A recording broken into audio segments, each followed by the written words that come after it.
Disclaimer. Hello dear viewers, my name is Anna, and I welcome you to my channel. I would like to note that the same-sex relationships presented in this video are not intended as propaganda. My goal is to tell interesting and diverse stories that reflect different aspects of life and human relationships. Everyone has the right to their own opinion, and I respect your views and beliefs. Thank you for your attention and support. I hope you enjoy this story and stay with us to hear more fascinating tales. Best regards, Anna. Enjoy watching. Captain James Blatt of the pirate ship Aurora nervously settled into his chair and began to smoke his pipe.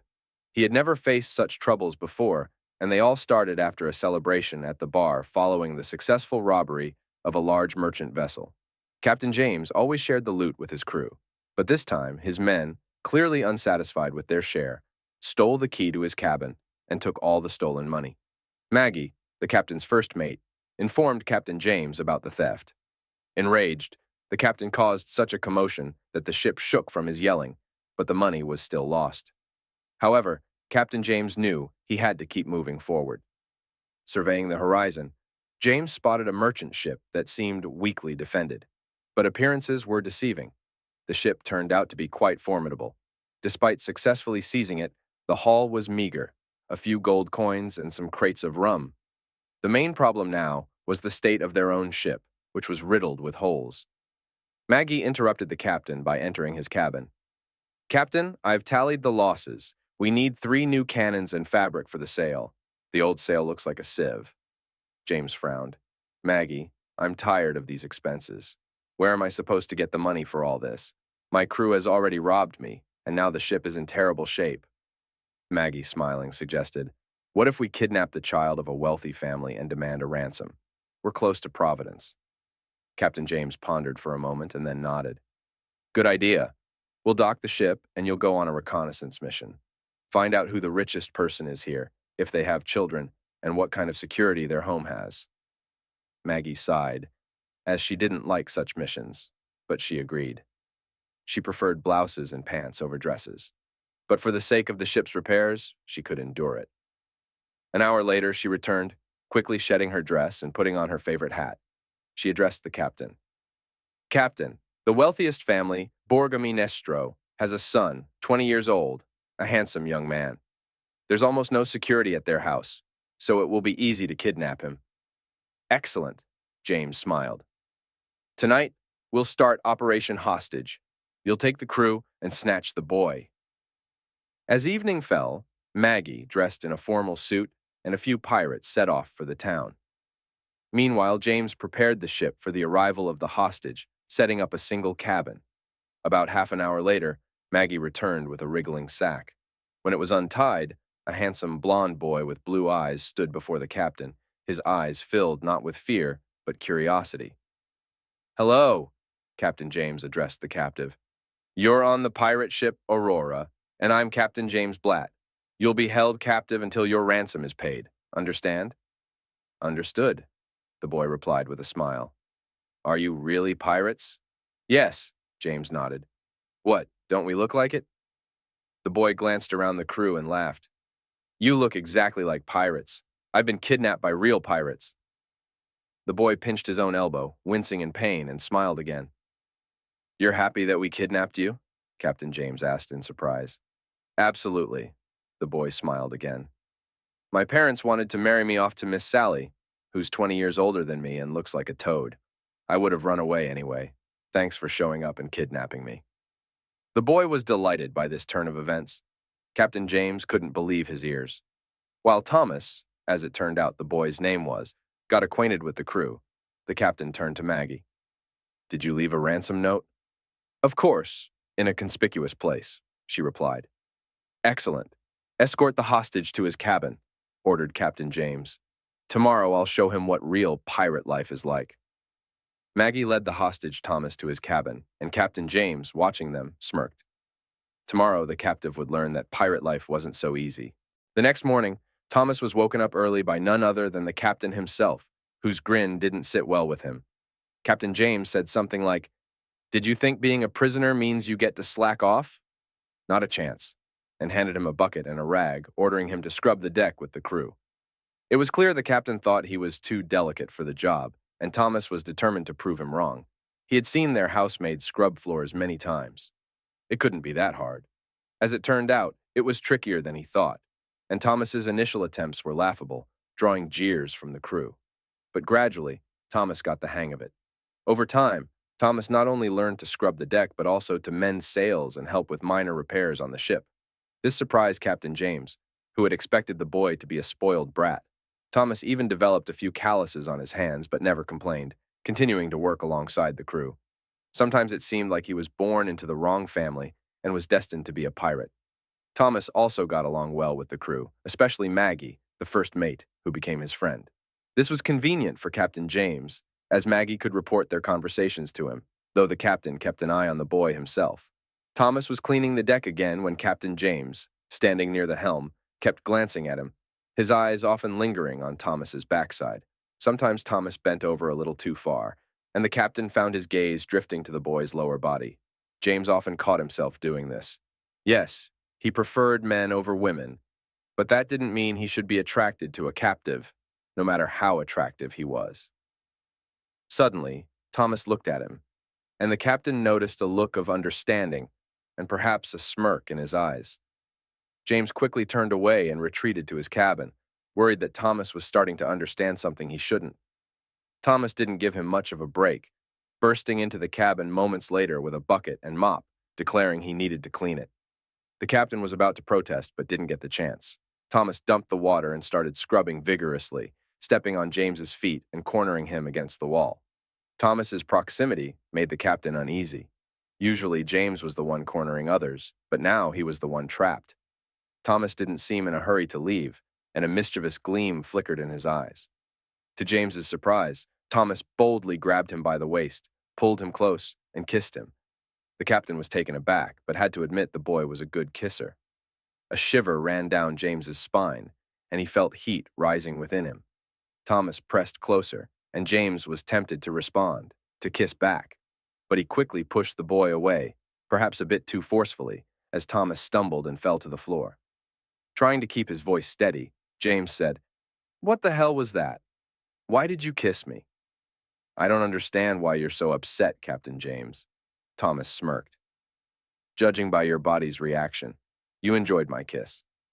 As for why I did it, I thought we could strike a deal. I agree to be yours, and you don't return me to my parents but let me stay with you." "I don't understand you. You're the son of wealthy parents. Surely you have everything. And most in your position would want to return home as soon as possible. But you want to live with pirates instead. It's strange. You don't know how it is to live in a wealthy family. Your parents control everything. Go here, don't go there, talk to this person, avoid that one. You have no freedom. They even tell you whom to marry, and it doesn't matter if you love that person or not. There's no freedom at all. I'd rather live with pirates and share a bed with one of them than live like I did before. So maybe you should reconsider. I'm handsome, both in body and face, and I'll try my best to learn quickly." James had to admit the offer was tempting, and perhaps under different circumstances, he might have accepted it. But right now, he needed money to repair the ship, and all Thomas could offer was physical pleasure, which didn't help with repairs. So his response was ready. "And you thought you could tempt me with your offer?" "Nonsense." James frowned. "I can dock at any island, find plenty of attractive boys and girls, and buy their company." "That's true, but you'd have to travel, pay for it. It takes time," Thomas replied. "Here, it would be different. No need to go anywhere. I'm always nearby, and it's free. And as I see it, better than with a stranger. It's clear you don't understand pirate life at all. What seems wrong to you is normal for us. You talk like a typical noble, but your words are unconvincing, and I don't want to hear them anymore. I've said all I need to. Now leave my cabin immediately, or I'll throw you out myself and you won't like it." Thomas huffed, clearly wanting to argue, but he snorted, held his head high, and stormed out, slamming the door. James could only watch him go with annoyance. The boy had a strong character. Hopefully, he would drop his seduction attempts and behave as a proper prisoner should. But that wasn't the case. Thomas was persistent and didn't give up. He constantly hovered near James, trying to touch or lean against him. The captain pushed him away, but it wasn't easy. He found himself looking at Thomas more and more, and the boy's touches and kisses didn't repel him. James wanted to pull him close and kiss him back, to take him to his cabin and lay him on his bed. He tried to quell these fantasies, reminding himself why he had kidnapped Thomas, but it wasn't working well lately. One evening, the captain stood on the bridge, pretending to watch the helmsman, but actually looking toward the deck. Thomas sat on a barrel next to Maggie, chatting and laughing, occasionally touching each other. When Maggie got too close to Thomas, James felt a burning jealousy and wanted to intervene, but somehow managed to restrain himself. He knew he couldn't hold out much longer, so he decided to retreat to his cabin and find something to occupy himself. In his cabin, James tried to find something to do, but everything went wrong. Finally, fed up, he decided to go to bed early. He stripped down to his undershirt, left his clothes on a chair, and climbed into bed. Within minutes, he fell asleep, only to be awakened soon after. At first, he didn't know what was happening, but as he woke up more, he realized he wasn't alone. There were noises to his right, then footsteps, and someone climbed onto his bed and snuggled up to him. He quickly rolled over and pinned the intruder to the bed. To his surprise, he saw Thomas beneath him. "Thomas, what the hell? What are you doing in my cabin like this?" the captain asked. "Why do you think I came here at night?" Thomas smirked. "I didn't come here by mistake. I wanted to be in your arms, Captain." "When will you give up?" James was frustrated. "I've told you 1,000 times you can't strike a deal with me this way. Give up." "I'm not doing this for a deal. I like you. Yes, you're difficult and rude to me, but that doesn't push me away. There's something about you that attracts me, and I don't understand why you resist, because I know you like me too," Thomas replied. "What makes you think that?" James was surprised. "Because I see how you look at me," Thomas said. "You think I don't notice, but I do. And when you watched me and Maggie talking, you were clearly jealous," he noted. "Nonsense," James scoffed. "Why would you think that was jealousy?" "Because I know what it looks like. My mom looks at my dad that way when he talks to young women at parties," Thomas replied. James wanted to argue, but while he was thinking of a response, Thomas snuggled up to him again, kissed him, and instead of pushing him away, James started to respond. It seemed he was tired of resisting and gave in. Thomas was happy about this. They had a whole night ahead of them, enough time to explore each other fully, and things would only get better from here. Time had flown by unnoticed, and it had already been a week since their first night together. Just a blink of an eye, but Captain James's life had changed significantly in that time. For one, he no longer lived alone in his cabin. Thomas now shared it with him. The young man had made some changes, rearranged a few things, and, as he put it, made it cozier. James had to admit it. The cabin did feel better, brighter, and more pleasant to be in. James himself had changed too, becoming softer and calmer. It was no surprise, really. Whenever he started to get angry, Thomas seemed to sense it, would come over, hug him, and whisper something soothing. It always helped, and his anger would quickly fade. Everything on the ship had changed as well. The crew had become more obedient, quicker to follow orders, and overall they treated him much better. James had a feeling Thomas had something to do with it. Thomas's very presence seemed to improve everything and everyone around him. However, the problem with the coins remained. What little they had barely covered provisions, and there was no chance of saving anything for ship repairs. Without repairs, they couldn't plunder other ships, which meant they sometimes had to send someone ashore to scavenge. Today, it had been Bill and Maggie's turn. They returned in the evening with several coin purses and some jewelry, not a bad haul, but James noticed Maggie looked particularly pensive and grim. He wanted to ask her what had happened, but she saw him first and approached him. "Captain, we need to talk. It's about Thomas," she began. "I'm listening," James nodded. "His parents are willing to pay a ransom," Maggie said. "They left a note at the designated spot. They're ready to pay as soon as tomorrow if they get their son back. So, what are we going to do?" James didn't know how to respond. He would have been thrilled before, but now he felt more disappointment than anything else. Still, he tried not to show it.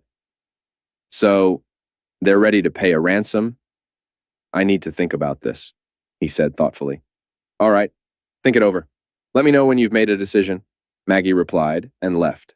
A distressed James went to his cabin. He slumped into his chair, lit his pipe, and tried to figure out what to do. He would have handed Thomas over without hesitation before, but now he couldn't bear the thought. For the first time in a long while, he felt happy.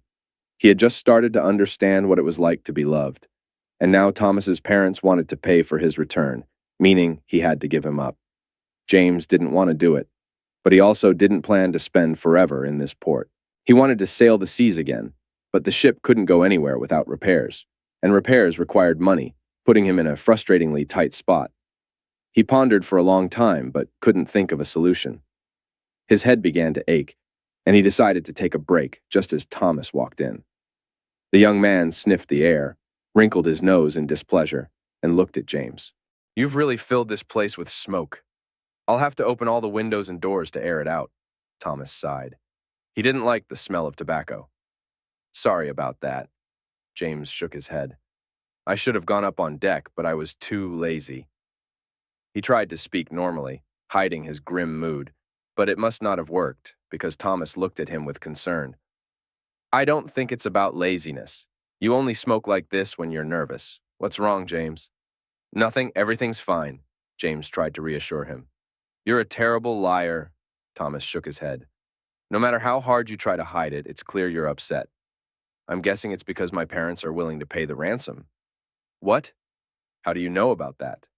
James asked, surprised. "I know it was wrong, but I overheard your conversation with Maggie. I didn't mean to, but I happened to pass by and heard you mention the ransom and my parents, so I decided to listen in. That's how I found out," Thomas confessed honestly. "So that's how it is. What do you think about it?" James asked, puzzled. "I have a lot of thoughts." "How are you planning to handle this?" Thomas asked, hoping for a reasonable answer. "I don't know what to do," James sighed. "I desperately need the money for the ship's repairs, but I don't want to give you up," he admitted. Silence fell in the cabin as Thomas seemed deep in thought. Finally, he spoke. "I think I have a plan," Thomas smiled. "If everything goes as I've planned, you'll get the money and not lose me." "Sounds interesting. What's your idea?" James asked, intrigued. "How exactly are you supposed to return me to my parents?" Thomas asked. "They're supposed to leave the money at a designated spot. My man will collect it and check it. If everything's in order, they'll get a note telling them where to find you," James explained. "I see," Thomas nodded. "Then it's simple. You should do everything as planned. Get the ransom and return me to my parents," he said matter-of-factly. "Sorry, but I don't get it. You said I wouldn't lose you, but if we do as you suggest, that's exactly what will happen." James didn't like the idea. "Yes, we'll have to part, but only for a short while. If everything goes as planned, I won't stay at my parents' mansion long. I'll act scared and unhappy for a while, but as soon as things calm down, I'll escape and return to the ship. If all goes well, I'll do it that very night." Thomas smiled. "That's the thing, if everything goes as planned. But what if they increase security, hire more guards, block all exits? Anything could happen, and you might not be able to escape. It's too risky," James protested.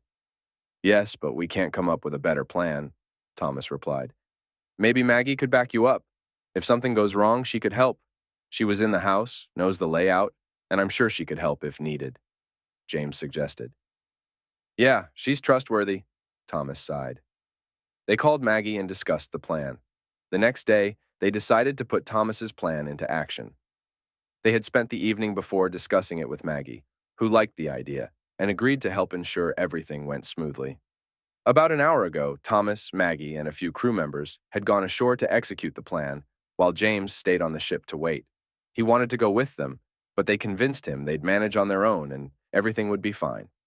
James reluctantly stayed behind, a decision he soon began to regret. James couldn't sit still, pacing back and forth on the ship, constantly looking towards the shore for the returning boats. He tried to occupy himself, but couldn't. Everything kept slipping from his hands. To calm his nerves, he decided to drink some rum, but even that didn't go well. He knocked over the bottle, spilling its contents over an important map, ruining it. Frustrated, James tossed the bottle and the ruined map aside, lit his pipe, but found no relaxation, only irritation from the smoke and a worsening headache. The stifling, smoky cabin became unbearable, so he decided to go back on deck. Just as he opened the door, he nearly collided with the lookout boy, who reported that the crew members sent to collect the ransom had returned. James didn't listen further, rushing to find the crew. He soon found them on the deck, carrying a sack that clinked with coins. Smiling, they opened the sack for James to see a substantial amount of coins, more than enough for the ship's repairs and then some. He should have felt happy, But he couldn't, not until he knew something about Maggie and Thomas's fate. He asked one of the sailors how it went, and the sailor explained that the first part of the plan had gone smoothly. After Thomas's parents found and freed him, Maggie followed them. But the sailor didn't know what happened next, as he had returned to the ship with the ransom. James learned nothing new and let the sailor go, sitting heavily on a nearby barrel. All he could do was wait and hope Maggie and Thomas succeeded. As day turned to evening, his nerves worsened. The crew tried to avoid him, fearing his anger, which had already lashed out at the cook, who merely asked what he wanted for dinner. Feeling guilty for his outburst, James understood he couldn't control his anxiety. If Thomas were here, he'd find a way to calm him. But Thomas was ashore, in his parents' house, and who knew if he'd manage to escape or even want to? What if he decided to stay? As these dark thoughts consumed him, James didn't hear the footsteps behind him until a familiar voice spoke, covering his eyes with cool hands. Guess who? Thomas's voice was unmistakable. Thomas? It's you, James exhaled. The hands dropped, and James turned to see Thomas, dressed finely, with Maggie smiling nearby. A sigh of relief escaped James. You're back, finally. I've been waiting so anxiously, James exclaimed with joy. Sorry to make you worry. We had some complications and got delayed, Maggie explained. I initially planned to escape through a window, but my parents increased security, making it impossible. So Maggie had to help, Thomas continued. It wasn't easy, but everything worked out in the end, Maggie added. The three went to James's cabin, where Thomas recounted everything, and James felt immense relief and happiness. Thomas reassured him, and Maggie left, noting their work was done. Later, lying together, Thomas told James how grateful he was for everything and how glad he was to be back. James's worry and anger faded, replaced by joy and contentment. The ransom and Thomas's return changed everything, and now they could sail the seas together, feeling truly happy for the first time.